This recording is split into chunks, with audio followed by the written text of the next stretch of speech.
Iċ-challenge kontra l-Kummissarju tal-Pulizija rigward l-iskandlu Pilatus mhix se jsir wara li l-kawża tneħħiet minn idejn il-Maġistrat Claire Staffraġ Żammit. Bl-Għaqda Repubblika tgħid li l-Kummissarju tal-Pulizija u l-Avukat tal-Istat ħolmu b'intopp ieħor biex jibqgħu jagħmlu l-bsaten fir-roti.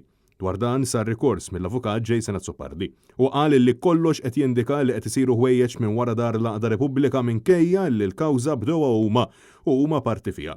Dawn mhumiex affarijiet aċċettabbli, sar l-Avukat Azzopardi.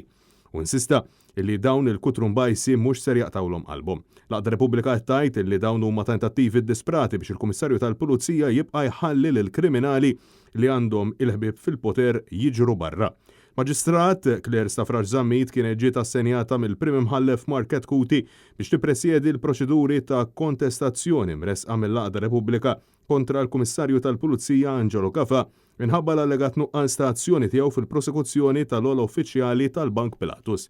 Il-Maġistrat ġiet assenjata għall-każ wara li l-Maġistrat Nadine Lija kienet irrifjutat li tirrikuża ruħha 3 darbiet u spiċċat tneħħiet wara deċiżjoni mogħtija mill-Qorti Kostituzzjonali wara illi x-xahar li għadda ħarġet miżura proviżorja.